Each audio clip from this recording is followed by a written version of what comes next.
7 years into their marriage, Ethan Cole discovered his wife had a 6-year-old son. Hiding behind a playground slide, Ethan watched as Claire Thompson bent down, laughing as she scooped a little boy into her arms. "Mommy, you haven't visited in so long," the boy chirped. His wife, Claire, smoothed the boy's hair. "Caleb, honey, Mommy's been busy with work. You be a good boy for Daddy, okay?" A roar filled Ethan's ears, his mind going completely, terrifyingly blank. Mommy? Daddy?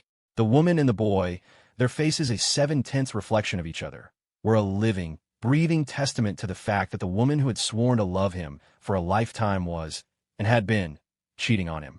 They were childhood sweethearts, their love story the stuff of legends. Years ago, Ethan had been kidnapped by one of Claire's business rivals and forcibly injected with a drug designed to induce organ failure. He had nearly died.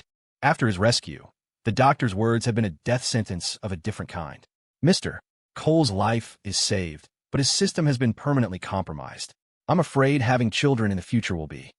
The doctor had trailed off, but everyone in the room understood the unspoken reality.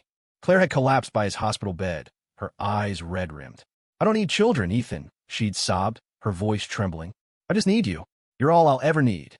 The echo of that desperate vow was still sharp in his memory, but the scene before him now ground it to dust. Ethan stumbled backward, his heart feeling as though it had been carved into 1,000 bloody pieces. He couldn't bear to watch another second. He was afraid he'd storm over there and demand an explanation, even more afraid of looking like a pathetic, screaming fool, an object of pity and scorn. He turned and fled. Mark Sullivan was waiting for him by the preschool entrance. Seeing Ethan's ghost-white face, he jumped out of his car. "Ethan, what the hell happened to you?" Mark's son, Leo, had said Ethan left something behind and had gone back for it. Mark had a meeting, so Ethan had agreed to cover the parent-teacher conference for him. "I was just... What happened in there?" Mark pressed, his hand on Ethan's shoulder. Ethan's face was a mask of anguish, his fists clenched at his sides. "Mark," he choked out, "I need you to run a check on someone for me." "Who?" "Claire." The name was acid on his tongue. He swallowed hard, his voice a raw whisper. "And her son." "Honey, I'll be back in a week. Miss me?" Ethan stared at the iMessage from Claire. A phantom hand seemed to be crushing his throat, making every breath a luxury. 7 years ago, she had claimed to be on an extended business trip for over half a year. They had video chatted every day, and he'd never suspected she was pregnant. After that, every July, she took a 2-week business trip to inspect their overseas branches. For 6 years, he never once doubted her. But reality had just delivered a brutal, mocking slap to the face. Claire wasn't on business trips. She was playing house with her lover and their secret child. If not for today's accidental discovery, he would still be living in blissful ignorance. Like a man torturing himself, Ethan scrolled through the photos on his phone again and again. Outside, a torrential downpour lashed against the windows. A flash of lightning illuminated his haggard, ashen face. He should have seen it coming. The Thompson family was notoriously traditional. Allowing a daughter to become CEO of their empire, Thompson Corp., was a modern concession, but they would never allow their dynasty to be without an heir, unless they had already arranged for one. And Claire, his loving Claire, what role had she played in all of this? His heart twisted. He and Claire had grown up together. Everyone always said that Ethan Cole and Claire Thompson were meant to be. When he was 8, he got into a fight, and she was the one who cleaned his cuts and took the blame for him, smiling through her punishment and saying it didn't hurt at all. When he was 12, he was in a car accident, and she burst into his hospital room, weeping hysterically, threatening to end her own life if he didn't make it. At 18, she defied her family to enter a prestigious design competition, winning just enough prize money to commission a custom ring, which she used to propose to him. "Ethan," she'd said, her eyes shining, "I will love you for the rest of my life." Her love had been so pure, so fierce, it had conquered his heart completely.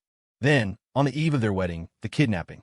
He was held for 3 days, and by the time they found him, the drug had left him at death's door. In the chaos of the rescue, Claire had thrown herself in front of him, taking a blow that broke 3 of her ribs and caused her to miscarry their first and only child. The final blow came with his diagnosis. He would likely never be able to have children. Claire's mother had tried to break them up, but Claire, ignoring her own grievous injuries, had locked herself in her room for 3 days, refusing food and water, proclaiming, "I would rather give up the Thompson name than live without Ethan."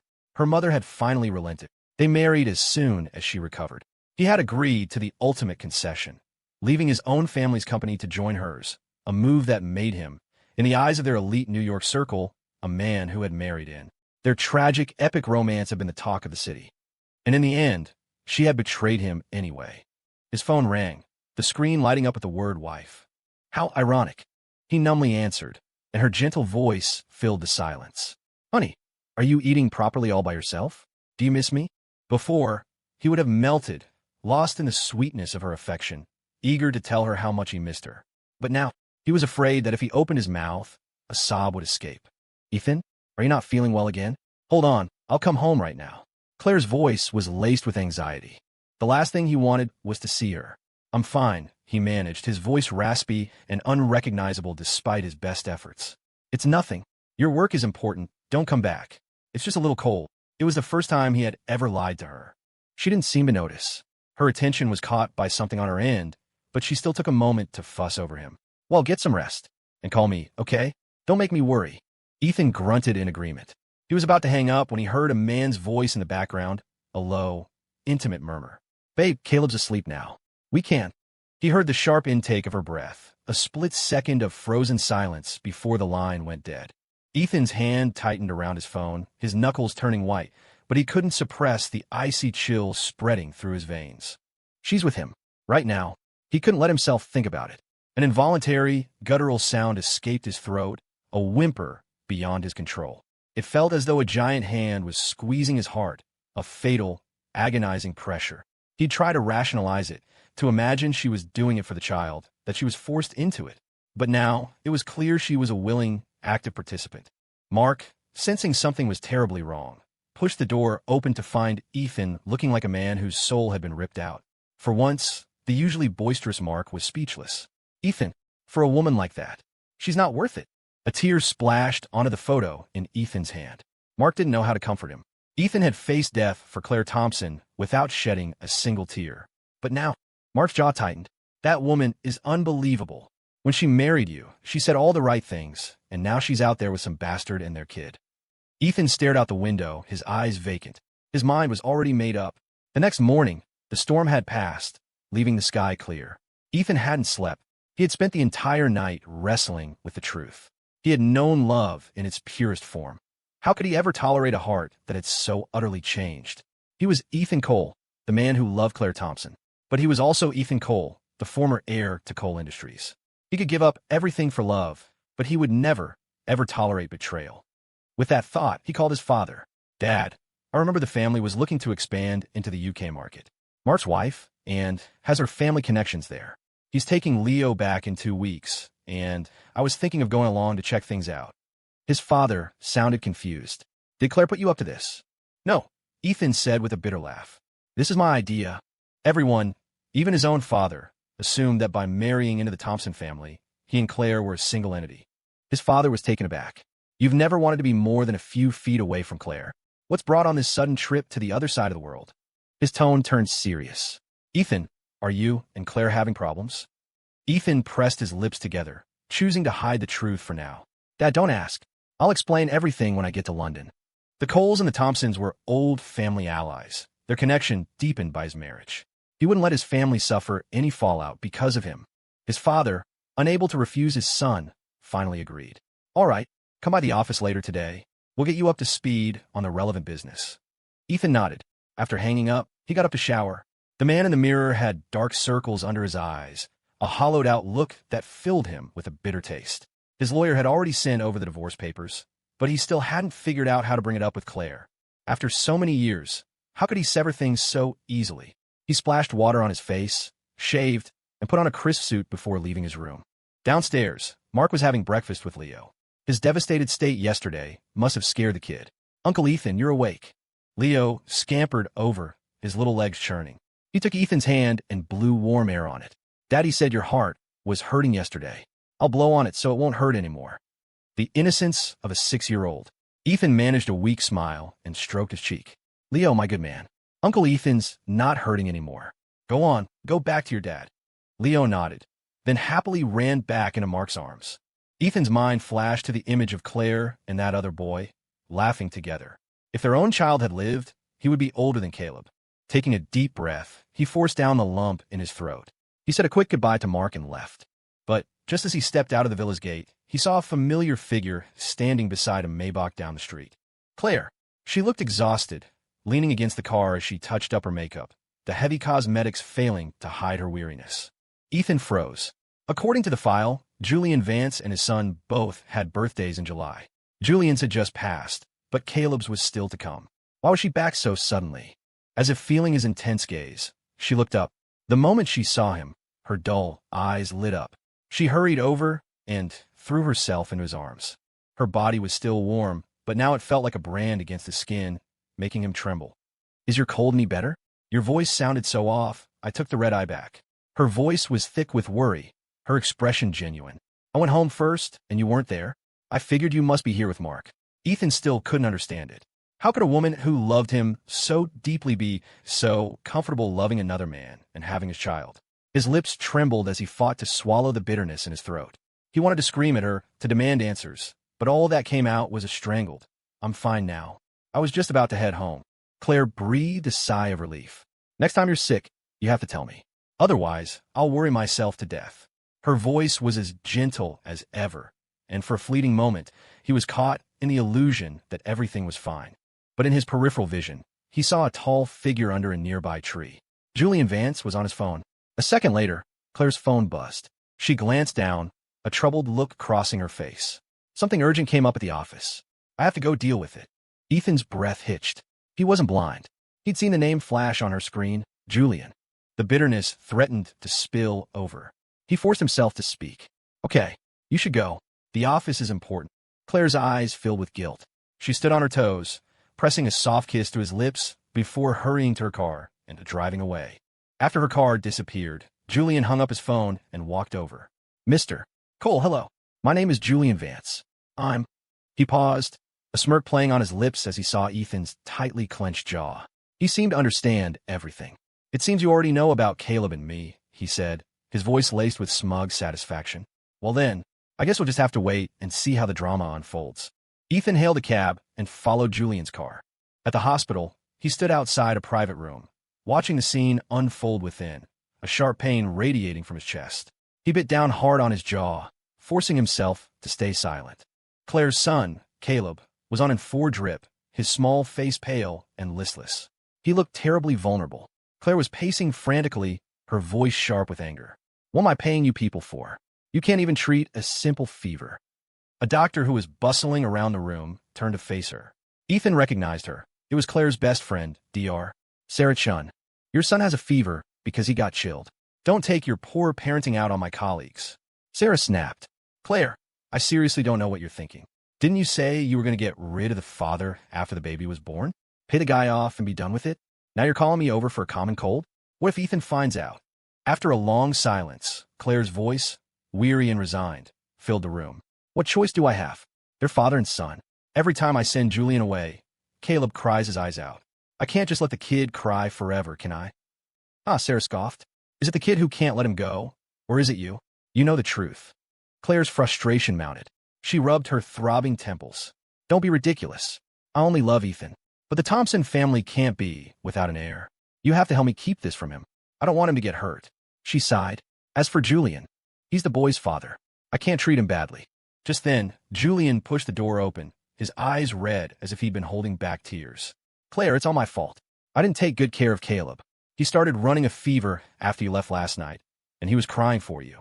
I didn't want to disturb you and Mr. Cole, so I waited."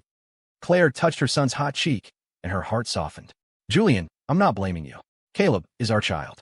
I'm the one who's not being a good mother." Julian pulled her into an embrace. "Claire, I know I can't compare to Mr. Cole, but I just can't bear to see our son suffer." Claire's eyes hardened. "He's my son. Who would dare let him suffer? But you need a rest too. Look at you, your eyes are all red." She reached up and gently smoothed the frown from his brow. The intimate gesture was a dagger to Ethan's heart. He squeezed his hands into fists, the veins on their backs bulging, but he couldn't contain the pain. The rain started pouring again. Ethan walked out of the hospital and into the downpour, moving numbly through the streets. Rainwater streamed down his face, blurring his vision, but it couldn't wash away the filth that coated his soul. By the time he reached the Thompson Corp. building, his already weakened body was trembling uncontrollably.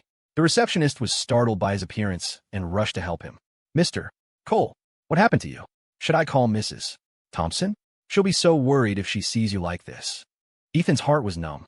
Yes, he thought, everyone assumes she loves me, without exception. But none of them knew how much deception and betrayal was mixed into that love. He gently pushed her away, his voice hoarse. "I'm fine. Just got caught in the rain. Could you have a change of clothes sent to me?" He handed her his black card and locked himself in the nearest vacant conference room.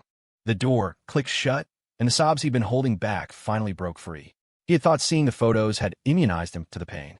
But seeing that family of three with his own eyes had ripped open the deepest scar in his soul, leaving it a bloody, mangled mess. All his masculine pride crumbled in that moment. The vast, empty room echoed with his heart-wrenching cries. He wanted to scream at Claire, to ask her why. Why was she the one who made the sacred vows? And why was she also the one cozying up with another man, raising his child? A knock on the door finally pulled him from his grief. The person was gone, but a new suit and his black card were on the floor outside, next to a cup of hot water. Under the cup was a handwritten note. "Mr. Cole, don't worry, I didn't contact Mrs. Thompson. I know you don't want her to worry." A storm of emotions churned inside him. He tore the card to pieces and threw it in the trash. He took the clothes into the restroom and changed. Moments later, Ethan reemerged, his face a stoic mask once more. Nothing could touch him now. He took the elevator to the executive floor and threw himself into work for the rest of the day. Claire sent him a stream of messages. He didn't read a single one. As evening fell, he dragged his exhausted body back to their penthouse, planning to pack his bags and leave in the morning. But when he opened the door, the sound of a child's gleeful laughter filled the living room. And there, standing in his home as if he owned the place, was Julian Vance. The man was wearing clothes meant for the staff at the Thompson family estate. Not far away, a little boy was turning the immaculate living room into a disaster zone. Seeing Ethan, Julian stood up from his place beside Claire and offered a polite smile. "Sir, you're home. I'm a new help, Mrs. Thompson's mother sent over from the estate to look after Caleb." Ethan unconsciously clenched his jaw, finding it hard to breathe. How dared she bring them into their home? Sensing Ethan's dark mood, Claire quickly tried to explain. "Honey, I sent you a message this afternoon. You probably didn't see it. Caleb is a boy mom sponsored from a foster home. She said she felt a connection with him. If you don't like him," she added hastily, "I'll have him sent away immediately." Everyone knew Claire Thompson adored Ethan Cole. Her number one rule had always been Ethan first. Just like now, if Ethan didn't like it, she would send away her own son without a second thought. But this blatant favoritism, once a source of comfort, now filled him with disgust. He was about to tear her lies apart when the boy, Caleb, scrunched up his face and began to wail. "You're a mean man. Mommy, why are you with this mean man? Don't you want Caleb anymore?" The child's shrieks were piercing. Claire, her head splitting, snapped at him. "Caleb, who taught you to speak such nonsense?" Then to the staff. "Are you all deaf? Get him out of here and take him to his room." A few maids scurried forward, clumsily scooping up the crying child and carrying him away. Julian looked flustered, bowing his head. "Mrs. Thompson, it's all my fault. Please don't blame the boy." He shot a quick, meaningful glance at Claire, his eyes filled with a pained forbearance that never failed to tug at her heart. Claire sighed, her tone softening. "I'm not blaming him. He's just a child. What does he know? Go on, go look after him." Ethan watched the entire exchange, a deep chill settling in his bones.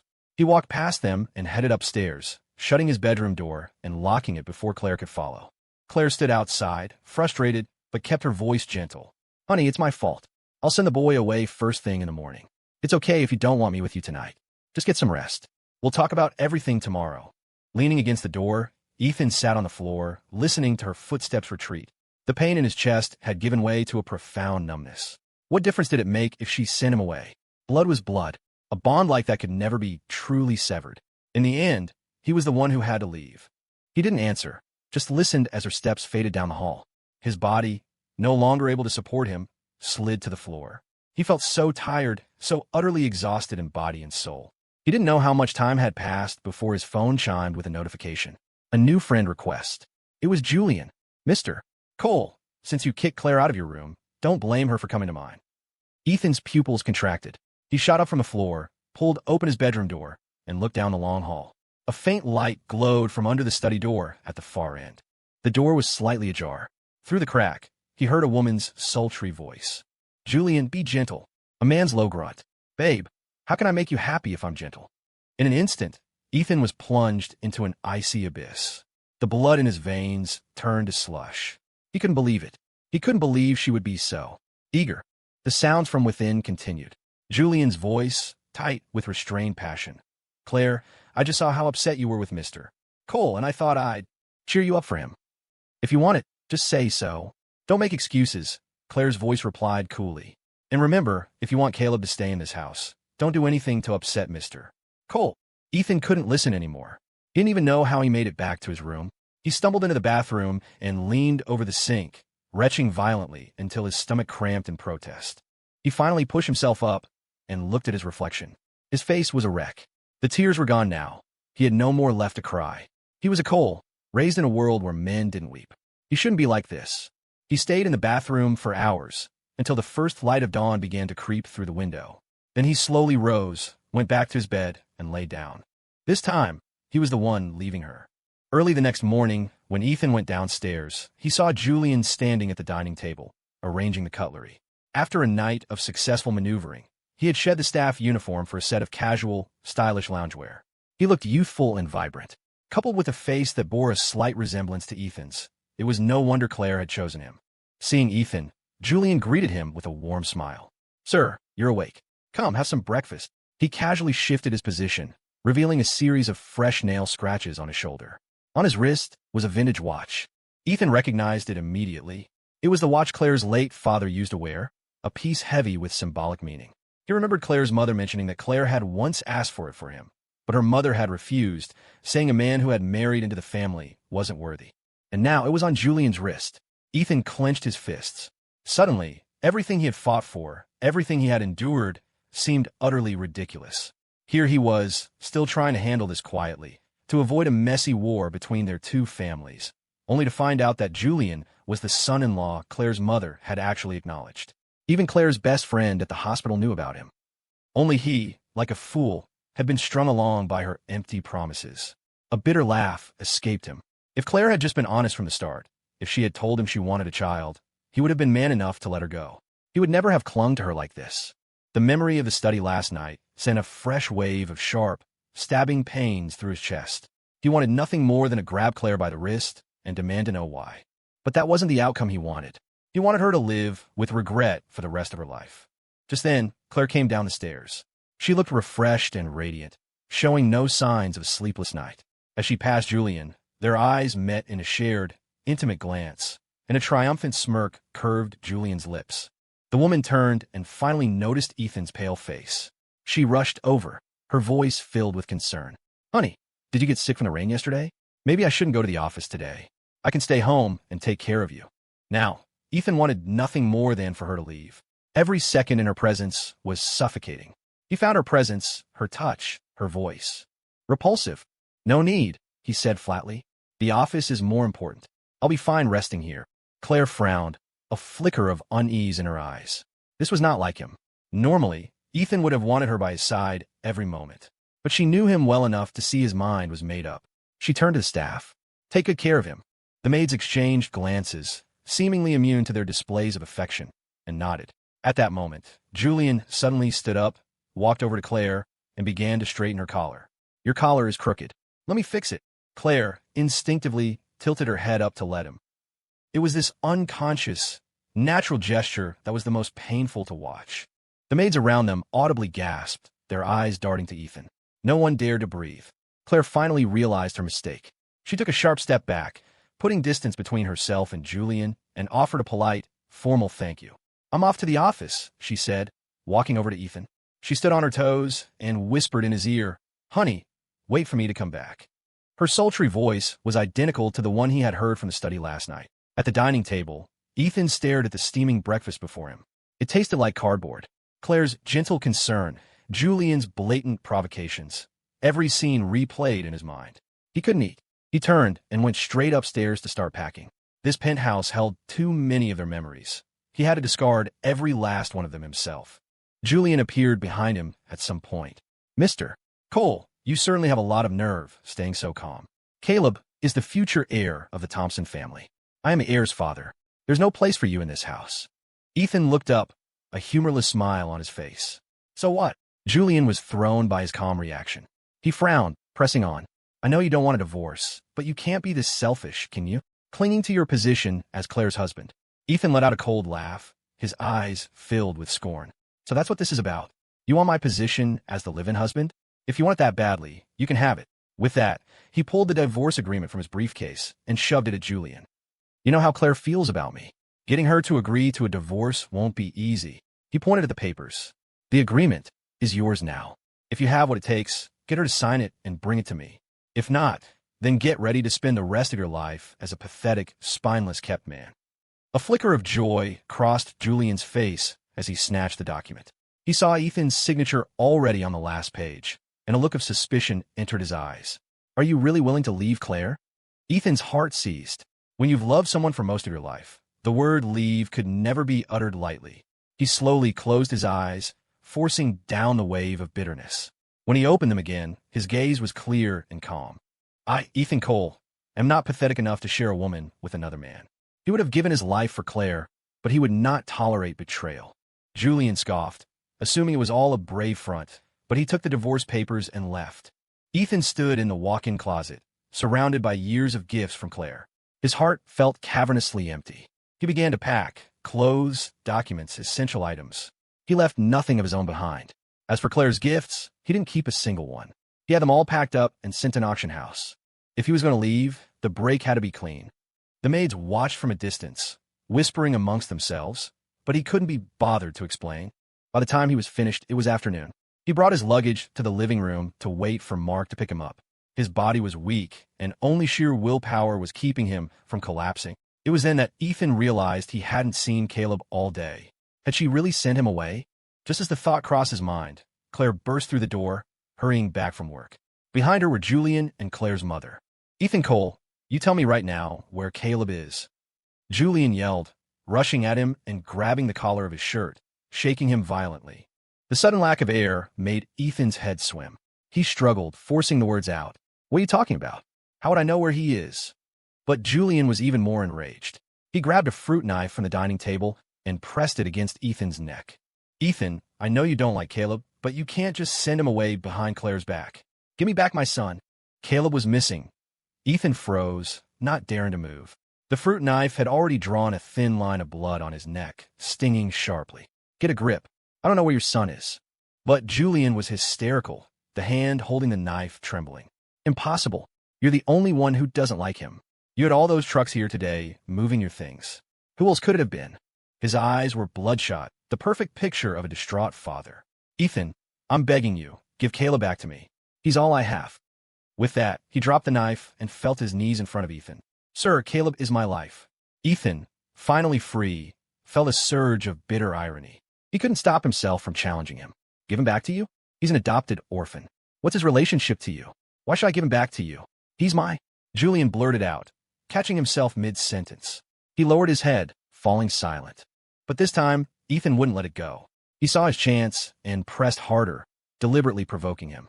He's your what? Go on, say it. Enough. Claire's sharp voice cut through the tension. Ethan, stop bullying him. Ethan's eyes widened in disbelief. He stared at Claire, his pupils trembling. They had known each other their whole lives, and she had never, not once, spoken to him so harshly. Just moments ago, Julian had held a knife to his throat, and she hadn't said a word in his defense. But the first time she ever raised her voice to him, it was to protect her lover and their son. Disappointment. 1,000 swirling thoughts coalesced into that single, crushing word. He was utterly and completely disappointed in her. Claire saw the change in his expression and realized she had gone too far. She softened her tone. Ethan, I'm not blaming you. Julian has been the one taking care of Caleb since he came to us. He was just emotional and... Don't bother. Ethan cut her off coldly. I don't want to hear it. Claire, I'll say it one more time. I don't know where your son is.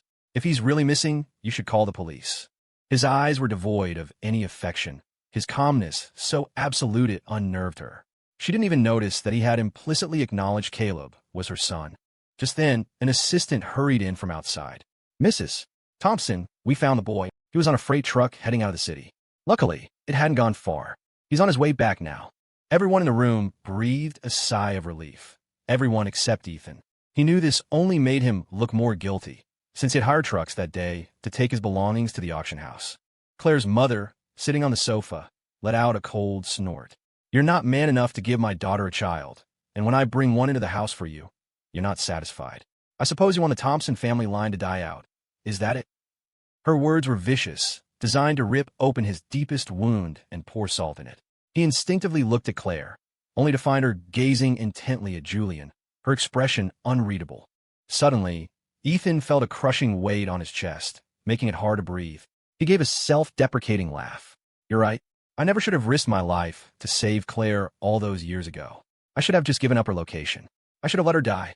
The words were out, and his heart shattered along with them. Claire's head snapped up.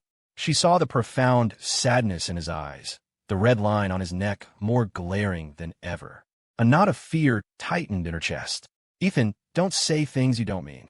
She rushed forward to grab his hand, but he recoiled from her touch, as if burned. Love turns to despair when the heart is dead. The thought of her writhing under another man's touch last night filled him with overwhelming disgust. He ignored her, pulling out his phone to message Mark, asking how much longer he would be. For some reason, there was no reply. An uneasy silence fell over the villa. A short while later, Caleb was brought home. The moment he saw his mother, he hid behind her, pointing a finger at Ethan. "Mommy, it was him. He tried to throw me away. It was him." At this, Claire's mother shot to her feet, her expression grave. "Ethan Cole, what do you have to say for yourself? Caleb is just a child. Would he lie?" Claire's eyes flickered. Her gaze met Ethan's, and in that moment, he read the emotion in her eyes. She suspected him. A wave of helplessness washed over Ethan. He forced a bitter smile. "Fine. Think whatever you want. It doesn't matter what I say anyway. Mommy, see? The bad man admitted it. You have to punish him." Caleb tugged on Claire's sleeve, his eyes darting secretly toward Julian. Their gazes met. Julian gave a slight nod, and the tension in Caleb's small face relaxed. Claire knelt, stroking her son's head with a loving expression. "Don't worry, Caleb. Mommy will always protect you." Then, her voice turned to ice. "Take Mr. Cole to the estate. Confine him to the old study, and don't let him out without my permission." Claire's word was final. The matter was settled. She helped Julian to his feet, and the three of them, a perfect family unit, walked out the door without giving Ethan another glance. Julian, however, shot him a triumphant, provocative look that stung like a physical blow. Claire's mother nodded, satisfied. Assuming the air of a matriarch, she waved her hand, and the household staff moved to forcibly escort Ethan away. Some of the long-serving staff looked on with pity. One whispered in his ear, "Don't worry, sir. We all know you're not that kind of person. Mrs. Thompson must have her reasons. She loves you so much, she'd never really hurt you." Ethan laughed bitterly. It didn't matter. He was leaving anyway. He was confined to the study for 3 days and 3 nights, an ordeal far worse than he could have imagined. The estate staff had clearly been given instructions. He endured endless taunts and insults. Every few hours, he was subjected to a brutal verbal lashing from family enforcers, a tradition they called setting things right. The psychological blows rained down on him, but Ethan clenched his jaw and refused to make a sound, letting the taste of blood fill his mouth as his despair deepened. He suddenly remembered 7 years ago, when Claire, to be with him, had locked herself in this very room for 3 days. Her ribs were newly healed, her body still weak from the miscarriage, an act of defiance that had nearly left her permanently injured. It wasn't just her mother trying to break them up. Mark and his own parents had urged him to reconsider, knowing how obsessed the Thompsons were with their lineage. But he had been so in love, so certain their bond was unbreakable, that he had ignored all the warnings and married her. Was this his punishment for loving the wrong person? "Claire," he thought, "I hope you never regret this." On the morning of the 4th day, the heavy study doors creaked open. Claire walked in. "Honey, I've come to get you." Her voice was hoarse, her face etched with fatigue. Ethan didn't seem to hear her. He just stared blankly at the portraits of the Thompson patriarchs lining the walls. Of course, the Thompson ancestral line, perfectly preserved, each generation's leader immortalized, their legacy unbroken. He had been a fool to believe she would ever choose him over that. He ignored her and slowly tried to stand. His legs were numb from the confinement, and every movement sent jolts of pain through his battered spirit. He swayed and pitched forward. Claire moved quickly, catching him before he could fall. "Ethan, you did something wrong, so you had to accept the consequences. How else will you be a role model for the child? Besides, it was just a few days of being grounded." "Just a few days?" The emotional scars felt deeper than any physical wound. He shoved her away. Claire, what did you tell me? You said if I didn't like the boy, you would send him away. She sighed, a weary frustration in her voice. Ethan, the family needs an heir. He's the best option. We're a team. You have to think of my position, too. He'd heard that line so many times it made him sick. Is that so? He sneered. From the way you talk, I'd think he was your actual son. Claire's breath caught, her eyes darting away. How could that be?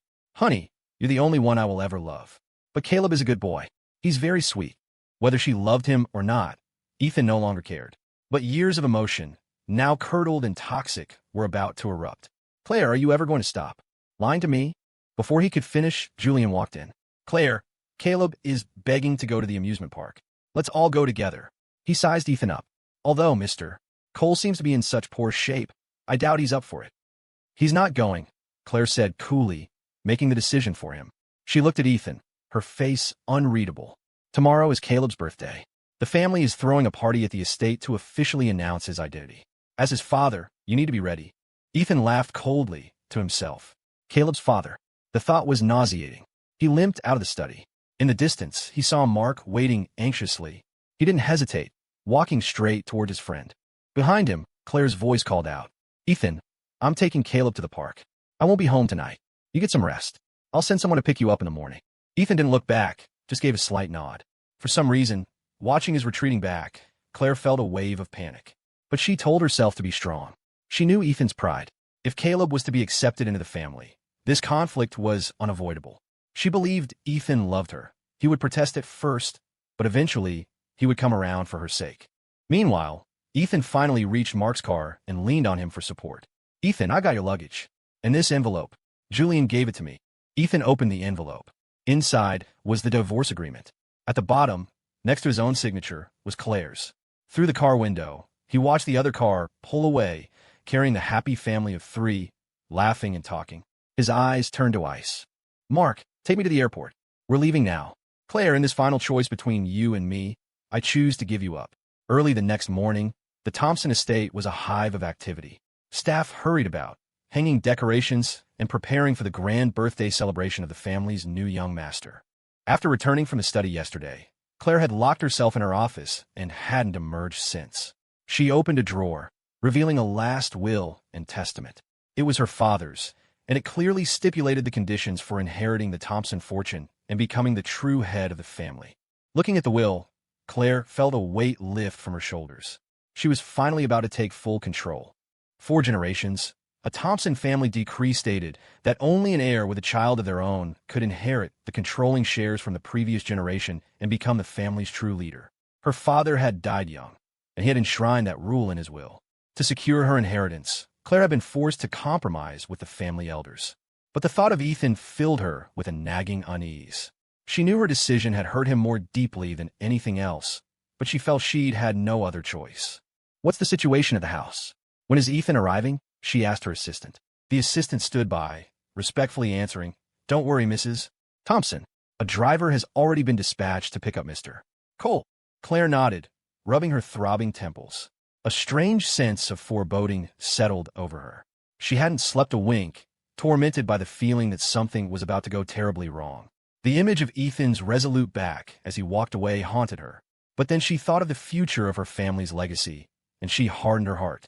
Just get through today, she told herself, and everything will go back to normal. She stood by the window, watching her mother in the garden below, cradling Caleb with a look of pure adoration. Caleb, darling, it's your birthday. Grandma got you your favorite present. Go on, see if you like it. Caleb's sweet grandma was enough to make her mother beam. Julian, her mother said, turning to the man standing beside her, you've raised a wonderful grandson for me. Don't you worry. As long as I'm alive, no one will dare to mistreat you. Julian smiled gratefully. Thank you, Madam Thompson. It is my honor to have raised Claire's child. As long as you are happy and Caleb is safe, I am content. Claire's mother patted his hand, pleased. I know you're an obedient boy. Not like that arrogant Cole. Julian said nothing, just stood by with a humble expression. Just then, a servant approached. Madam, the guests have started to arrive. Her mother nodded and stood up, taking Caleb's hand. As an afterthought, she turned back to Julian. You should go back to your room for now. The Coles will be here today. It's not appropriate for you to be seen. A flash of venom crossed Julian's eyes, but he obediently nodded and left. The garden was already filled with people. That morning, Thompson Corp's official Twitter account had posted a celebratory announcement about CEO Claire Thompson's new beloved son. But the story of Ethan Cole's medically induced infertility was common knowledge in their circle. Many had come today simply to get the scoop. Madam Thompson, you're truly blessed. We all thought for years that. The guest began, his words trailing off, his tone probing. As a century-old dynasty, the Thompson succession had always been a topic of intense speculation. Claire and Ethan's deep love was famous. There had never been a hint of scandal. Everyone had assumed the Thompson line was at a dead end. To have a child suddenly appear out of nowhere, it reeked of something fishy. Claire's mother shot the man a look as cold as steel, though it vanished so quickly he might have imagined it. When she spoke again, her voice was warm. Yes, Caleb was adopted from an orphanage. He has a special connection with our family. But such a flimsy excuse was hard to swallow. Someone in the crowd muttered, just loud enough to be heard, "You know, the boy really looks like Mrs. Thompson. Could it be she secretly had a baby with someone else while Ethan wasn't looking?" Instantly, the atmosphere shifted. The crowd's gazes on Claire's mother turned speculative, and whispers erupted throughout the garden. "You're right. The boy's features do resemble the CEO. It's not impossible he's her biological son. Remember, Ethan was kidnapped because of a feud involving Claire. What if she had a baby on the side years ago to secure her inheritance, and only brought him home now? Please, these things happen in wealthy families all the time. I actually thought their love story was real. Poor Ethan Cole. He nearly died for her, and this is how it ends." The chatter grew, a wildfire of speculation. Claire's mother's face hardened, and she was about to speak when Claire herself emerged from the house. She was wearing a stunning custom-made white gown, its fabric flowing around her, accentuating her exquisite beauty. "What is everyone talking about?" Her voice was low, carrying an authority that silenced the crowd. No one dared to speak. Everyone knew the legend of Claire Thompson's devotion to her husband, how she had nearly given up her life to be with him. They could gossip in private, but no one was foolish enough to challenge her directly. "Oh, nothing," someone ventured nervously. "We were just saying how fortunate it is that you and the young master found each other. Mr. Cole must be very happy with his new son." The man glanced around, then added pointedly, "Speaking of which, it's the young master's birthday. Where's Mr. Cole?" The crowd's attention shifted back to Claire, waiting for her reaction. Her expression remained impassive. She walked to her mother's side and took Caleb's hand. "Thank you for your concern. Ethan is just preparing Caleb's gift. He's on his way now." Her voice was steady, betraying nothing. "The party is about to begin. I have a few things to attend to. Please enjoy yourselves." With that, she turned and led Caleb into the mansion, ignoring the prying eyes. Once they reached the second-floor study, Caleb finally spoke, his voice small. "Mommy, it's my birthday. Why can't Daddy be with me? I want my daddy." Claire's expression froze, her voice stern. "Listen to me. From now on, your father's name is Ethan Cole."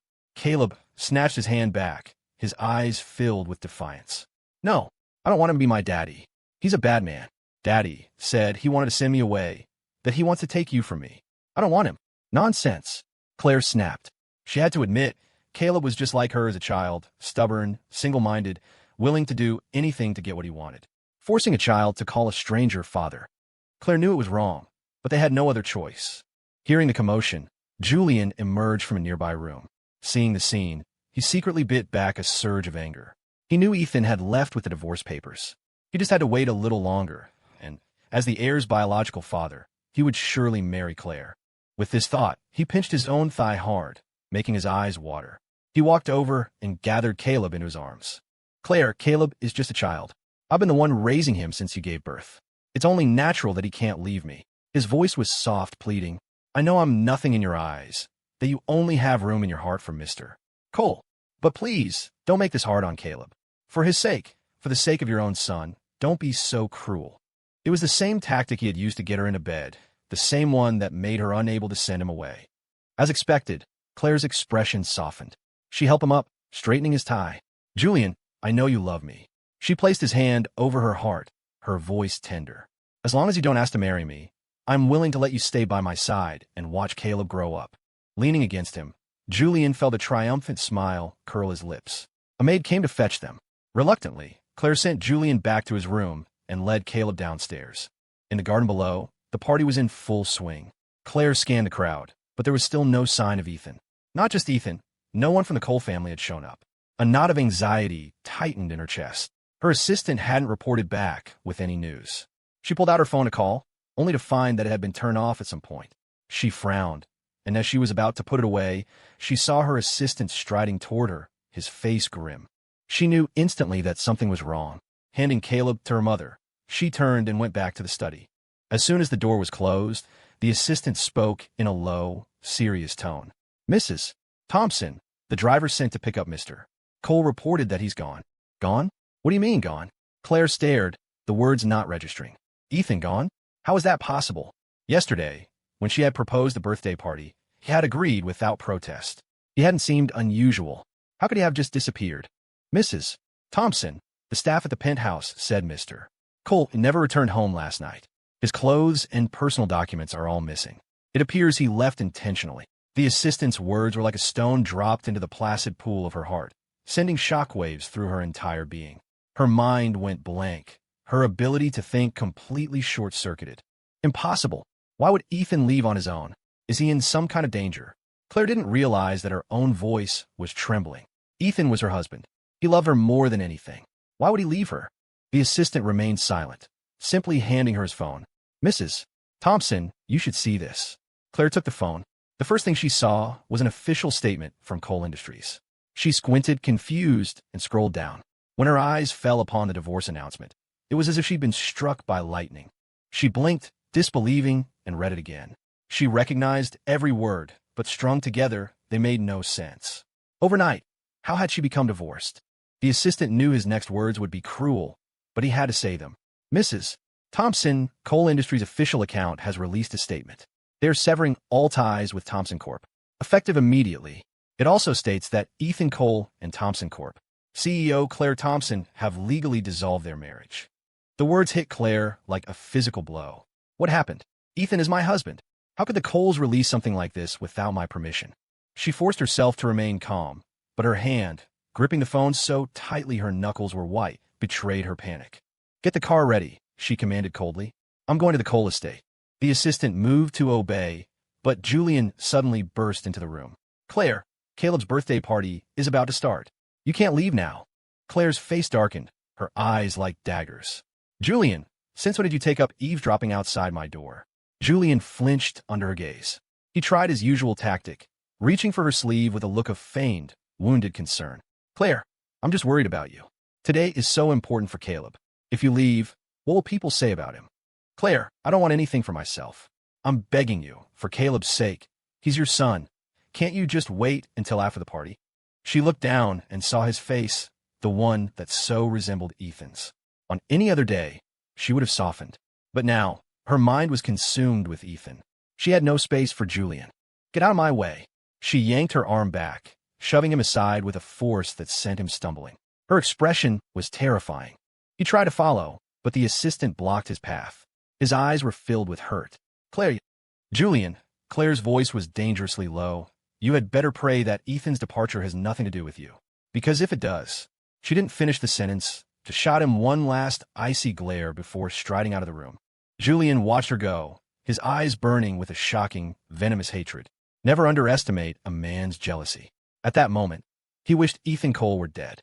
He had sacrificed too much for this day. He would not let Ethan destroy everything he had built. Claire strode quickly through the mansion. As she passed through the garden, she noticed the guests whispering, their eyes darting toward her. A sense of losing control, overwhelming and unfamiliar, washed over her. She abandoned all pretense of composure and practically ran to the car.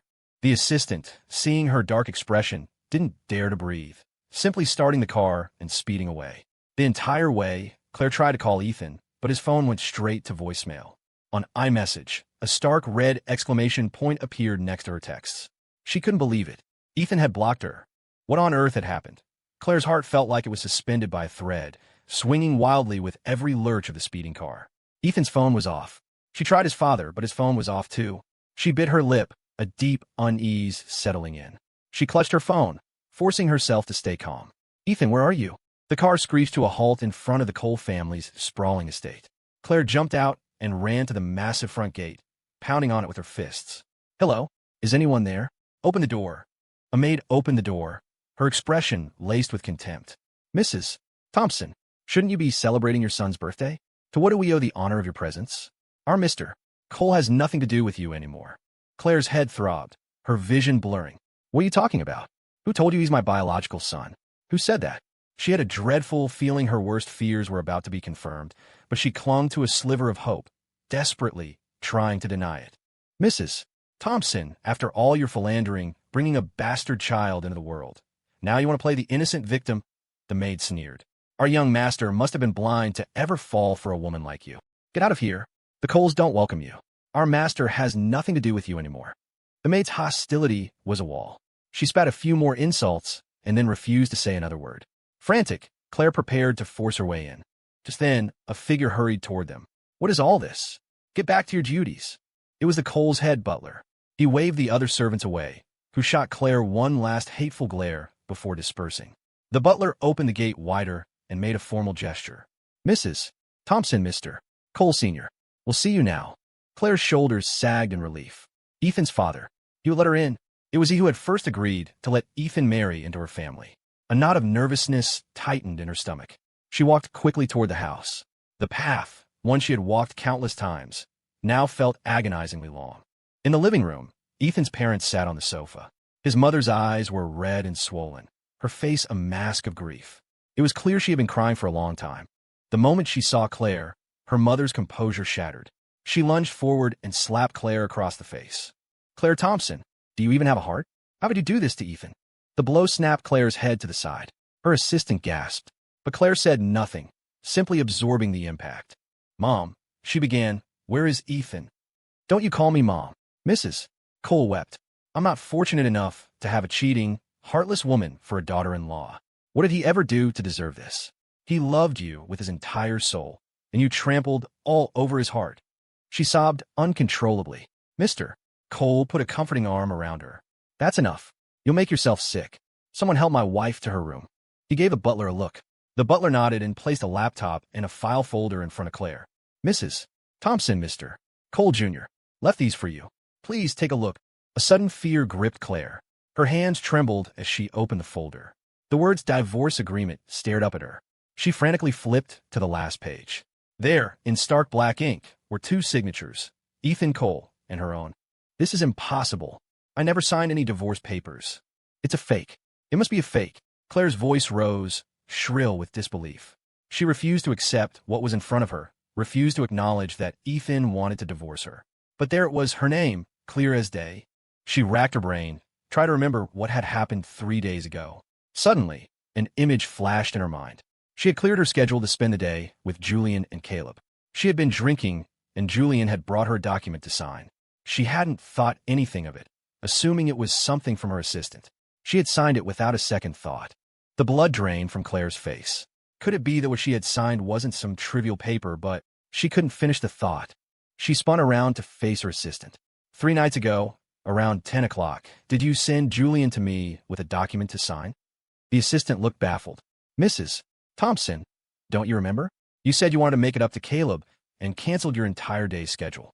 You specifically instructed me not to disturb you with anything other than matters concerning the boy. Why would I have sent a document over? His words sent Claire's heart plummeting into a dark abyss.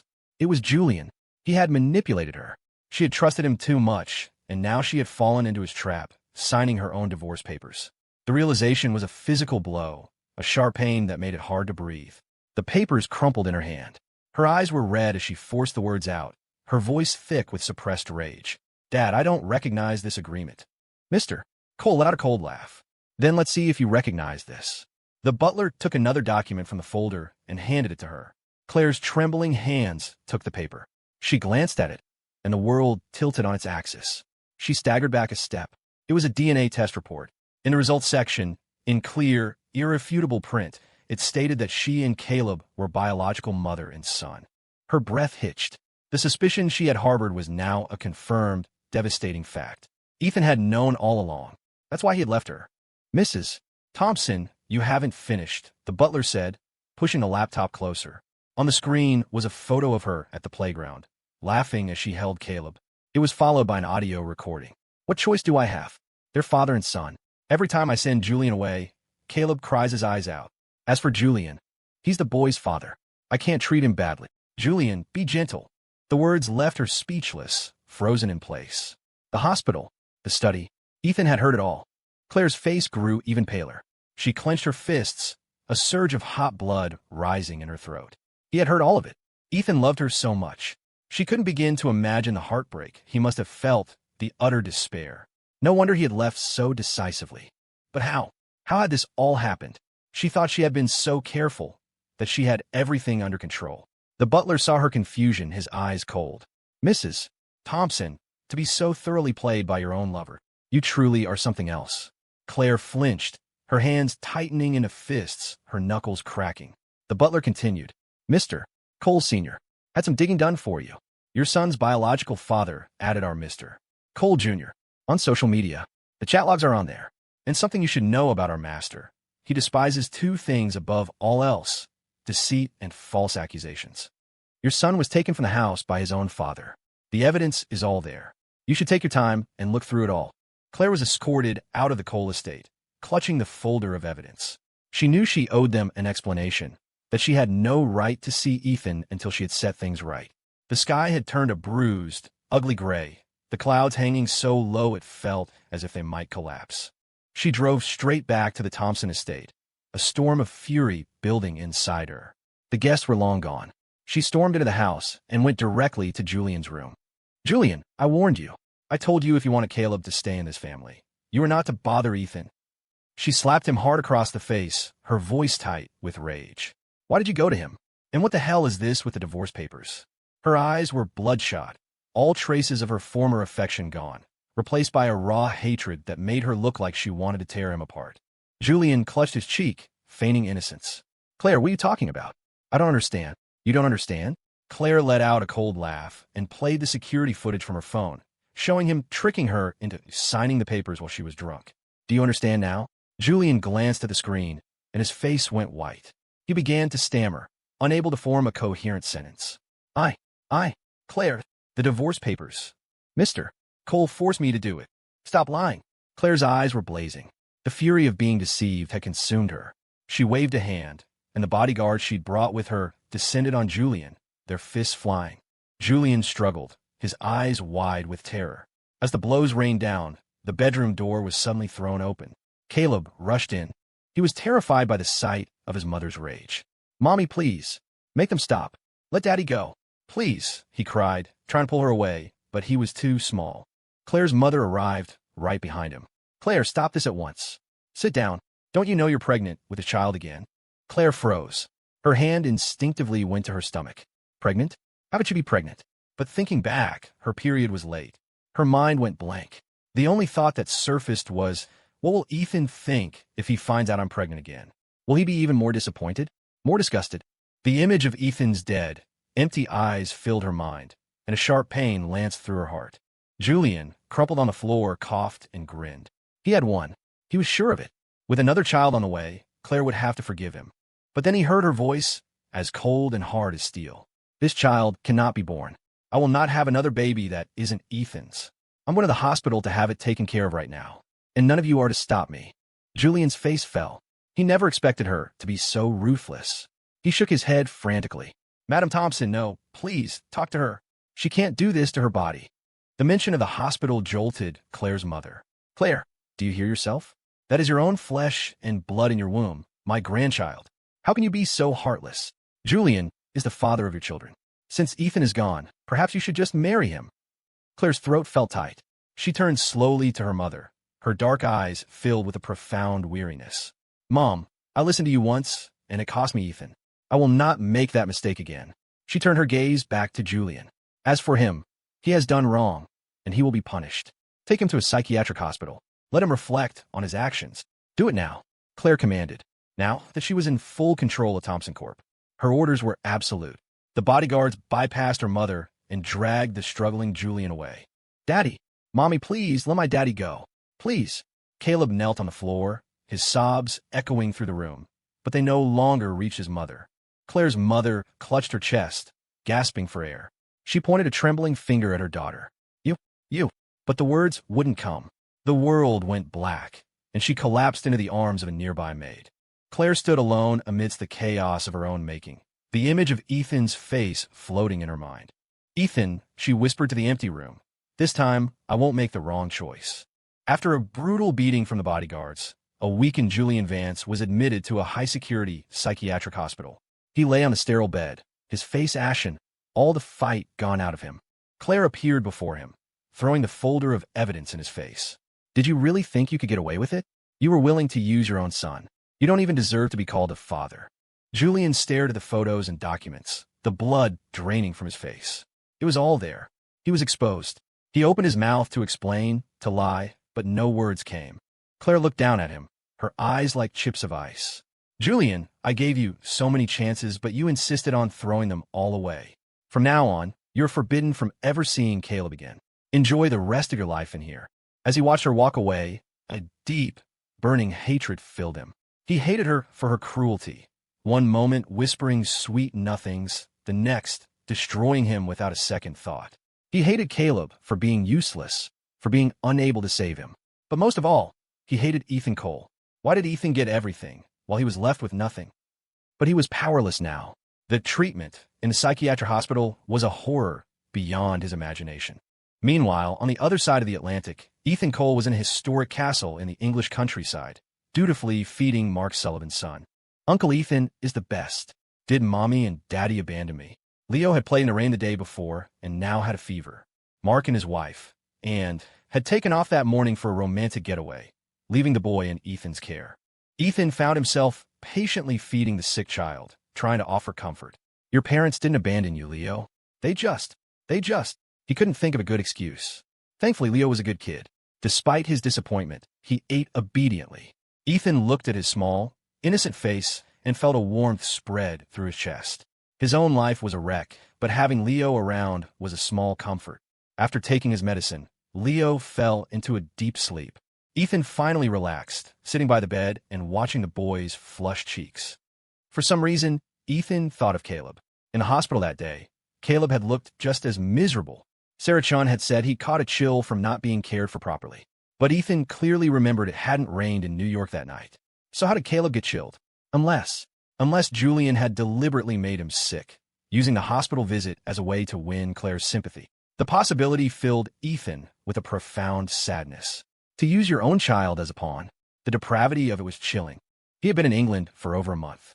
He tried not to follow the news from home, but the scandal surrounding the Thompson family was plastered all over the headlines.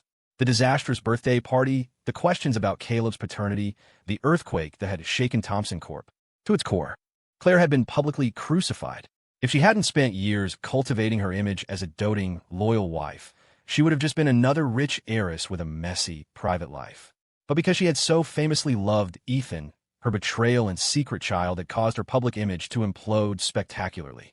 And she had been just as ruthless with Julian as she had been with him. News had leaked from the hospital. Claire Thompson had been seen alone in the obstetrics wing, terminating a pregnancy. At the same time, Julian Vance was in orthopedics with broken bones before being transferred to the psychiatric ward. These were stories that could have been suppressed, but they were all over the internet. It had to be Claire's doing. She wanted him to see it. She wanted to show him that she knew she was wrong, that she was trying to make amends. But what was the point? Ethan gave a self-mocking laugh, his eyes dull. The damage was done. No amount of atonement could fix it. All he wanted now was to be alone in England and heal.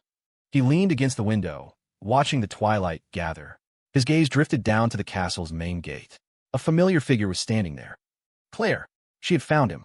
Across the vast garden, Claire stared at Ethan, her dark eyes filled with a deep, consuming love, as if trying to burn his image in her memory. But Ethan just looked back at her calmly. The love, the pain, the betrayal, it had all dissolved into nothing. He nonchalantly closed the window, shutting her out.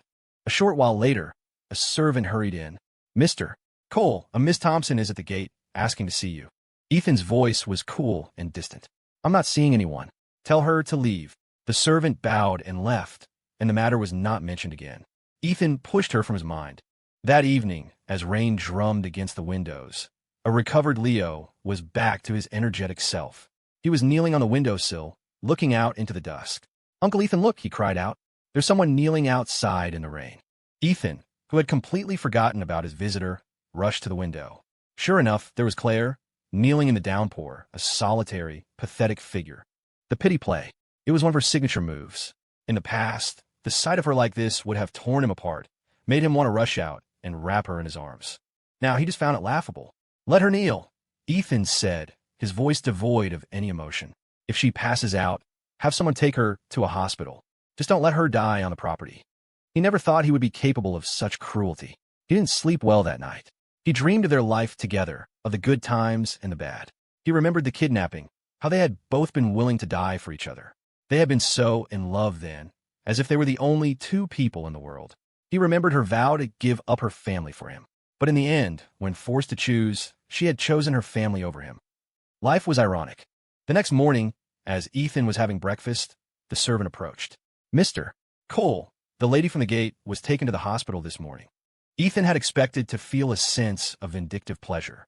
Instead, he just stirred his soup with a spoon and murmured, "I see." His voice was flat, without inflection. He continued to eat, as if he'd just received a weather report. But after a moment's thought, he pulled out his phone to call his contacts in the States. Coincidentally, his father called him first. "Ethan, has Claire Thompson found you?" Ethan didn't deny it.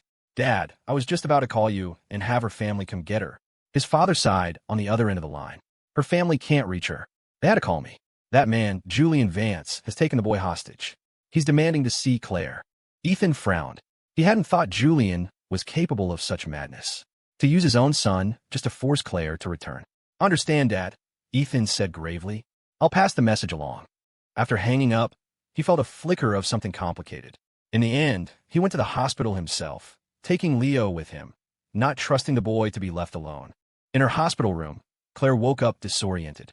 She opened her eyes and saw him, the man who had consumed her thoughts for weeks. A jolt of joy went through her. But Ethan just stood by her bed, his expression cold, his eyes, once full of love, now holding nothing but indifference. "You're awake." Ethan's voice was calm and detached, as if they were strangers who had just met. But Claire was trembling with emotion. For a whole month, she hadn't seen him, and the gnawing ache of missing him had nearly driven her mad. Now, seeing him, hearing his voice, the dam of her emotions broke. Her eyes red-rimmed. She launched herself from the bed and into his arms. "Ethan, it's really you. Ethan, I've missed you so much." Her voice was a low, hoarse whisper, full of longing and devotion. Ethan's body went rigid for a second before he pushed her away forcefully. "Claire, we're divorced." Staring at her empty arms, Claire's eyes filled with pain. "Ethan, I don't agree to the divorce," she said desperately, trying to salvage something, anything. "I was drunk that night. I had no idea I was signing divorce papers." Her voice was laced with a panicked plea, like a child about to lose their most precious possession. But Ethan just looked at her coldly, his expression unmoved. "Claire, you should have understood that the day you got into bed with Julian Vance 6 years ago, this was always going to be the outcome." He let out a contemptuous snort, his voice dripping with sarcasm. The color drained from Claire's face. She shook her head, helpless. "Ethan, believe me, I had my reasons. Everything I did was because I had no other choice." Her voice trembled with a desperate despair, as if she were grasping at a final, fraying rope. "The Thompson family needed an heir. I had to take control of the company to protect you. I never thought." "Enough." Ethan's voice was sharp and cold. He was done with her pathetic excuses. "When did I, Ethan Cole, become someone who needed to live under your protection? I could have died for you, Claire. Your protection was never necessary. I was weakened by that drug, yes, but I'm still a man. When did it become a woman's job to protect me?" His words were like 1,000 tiny needles, each one piercing her heart, causing an agony she couldn't bear. "You knew," his voice dropped, his eyes filled with a profound disappointment. "You knew I would have faced any of this with you. Even if we lost the Thompson fortune, we could have built something new, together. That was never an excuse to cheat on me." Claire stared at him, her heart feeling as if it had been sliced open. Her eyes blurred with tears. She was right. She knew Ethan was her husband, her partner, the one person she could rely on. But she had been blinded by power. She knew everything, and she had still chosen to hurt him. What had she done? Tears streamed down her face, soaking the white sheets, dark spots of regret and despair. She clenched her fists, her voice choked with sobs. "Ethan, I was wrong. I truly know I was wrong. Please, please give me one more chance. I can't live without you." Her eyes were pleading, like a drowning woman desperate for a hand to pull her from the depths. "I've already sent Julian away. I can leave Caleb with the family. I'll walk away from Thompson Corp. and never look back. We can go anywhere, just the two of us. I only want you." This confession, once, would have moved the old Ethan to tears. But the man standing before her now was immune to her pleas. "It's too late, Claire," he said, his voice flat. "You're tainted." He took Leo's hand, his gaze cold. "And I forgot to tell you, there's trouble back home. Your son went to the psychiatric hospital and broke Julian out. Now Julian has taken him hostage and is demanding to see you. Go back, Claire. He's your son, after all. There's no future for us." His words were a final, clean cut, severing the last thread of hope in her heart. As she watched him turn and walk away, she felt her own heart shatter, leaving her without the strength or the will to even try to follow. She knew, this time, she had truly, irrevocably lost him. Back in New York at the Thompson estate. When Claire arrived, she found Julian, disheveled and wild-eyed, his face streaked with dirt and tears. He looked like a demon clawed up from the depths of hell. He was holding Caleb in a death grip, locked in a room, refusing to listen to anyone. Claire's mother rushed to her, her face a mess of panic. "Claire, Julian's gone insane. Caleb is innocent. You have to get him out of there." Claire's face was gaunt, her eyes bloodshot with exhaustion. She nodded grimly, ordered the door to be broken down, and slowly walked inside. "Julian, you wanted to see me. I'm here. Now, let Caleb go." The man in the room snapped his head up. His eyes met hers, and he burst into a crazed, high-pitched laugh that echoed eerily around the room. "Ha ha! Claire Thompson, I heard you went crawling to England, only to have Ethan Cole throw you out on your ass. This is your karma, your punishment." His voice was filled with a venomous rage, a torrent of pain and despair aimed directly at her. In his arms, Caleb was sobbing. "Daddy, it's me, Caleb. It's me." His small voice was filled with terror, a desperate attempt to reach the man who was once his father. But Julian was lost to reason. He shook the boy violently, his eyes filled with resentment. "Shut up. It's all your fault. You couldn't even get her to marry me. You're useless." He grew more agitated, his face contorting into a monstrous mask.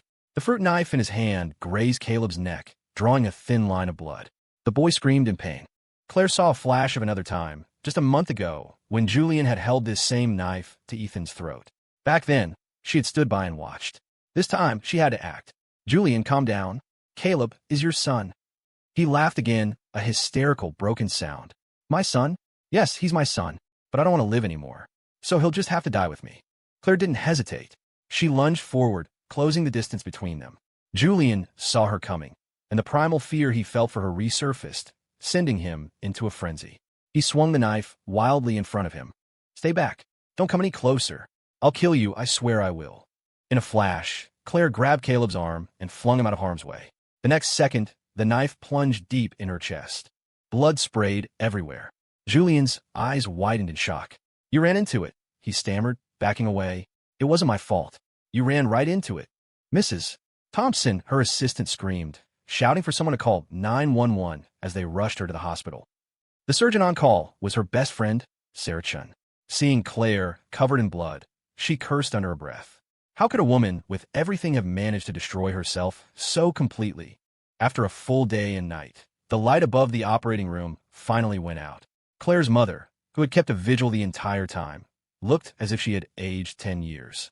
"Sarah, my daughter, how is she?" Her voice trembled, on the verge of collapse. Sarah sighed, her expression grave. "We save her life, but as for when she'll wake up, that's up to her." The words were a thunderclap. Claire's mother staggered, nearly falling. She covered her face and began to weep, her cries filled with a desperate, soul-crushing regret. "It's all my fault. I'm the one who forced her. If I had known, I would have just let her be with Ethan. What's the point of this family, this fortune, if my daughter is gone?" Her sobs echoed down the empty hospital corridor, a sound of pure despair. But no matter how much she cried, the woman lying in the hospital bed remained still, lost in a world of endless darkness. Julian Vance completely lost his mind. He was already an escapee from a psychiatric facility, and now, having nearly killed Claire, her mother was in no mood for mercy. It was only Caleb's desperate pleading that convinced her not to have him sent back to an even worse institution. Instead, she had him locked away in the attic of the old family estate, under constant guard. Claire's condition remained unstable, and her mother spent most of her time in the hospital. She paid little attention to Julian. The household staff despised him and performed their duties with malicious compliance. They left 2 meals a day outside his door. Whether he ate them or not was not their concern. One day, a maid realized that the food she'd left had gone untouched for 3 days. She pushed open the door and found Julian hanging from a ceiling beam. He was already cold. The staff was horrified, and they immediately notified Claire's mother. When she heard the news, she just grit her teeth. "Burn the body," she ordered. "Bury it somewhere and be done with it." She was consumed by regret. She was the one who had chosen Julian, the one who had put him in her daughter's bed. And in the end, he had been the one to nearly kill her. The thought made her sick with rage. Julian's body was disposed of without ceremony. On the day of his burial, only Caleb went to see him off. Blood is thicker than water, and as much as he feared his father, he couldn't bear the thought of him leaving the world completely alone. The small boy knelt before the unmarked grave, bowed his head 3 times, then turned and walked away without looking back. Back in England, Ethan officially took over as head of Coal Industries' UK division. Mark and Anne, their vacation over, finally returned to the castle, bringing news from home. "Claire is still in a coma," Mark said with a sigh. "Without her, Thompson Corp. is in chaos. The company is starting to fall apart." Ethan listened, but felt a surprising sense of peace. He had loved Claire, had given everything for her, had been destroyed by her. But now, hearing she was hovering between life and death, all he felt was a quiet sense of release. Perhaps this was fate. The tangled mess of their lives was finally coming to an end. In the end, no one had gotten what they wanted. "Ethan, are you going to go back to see her?" Mark asked, his voice gentle.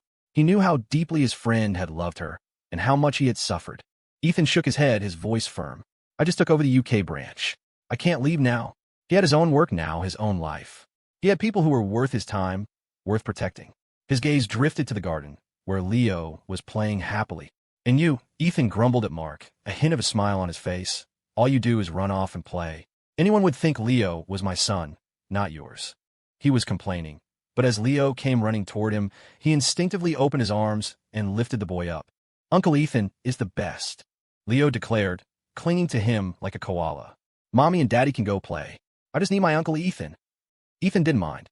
He held the boy close, his gaze soft and deep. The others laughed, and Ethan allowed himself a small, genuine smile. Here and now, he was happy.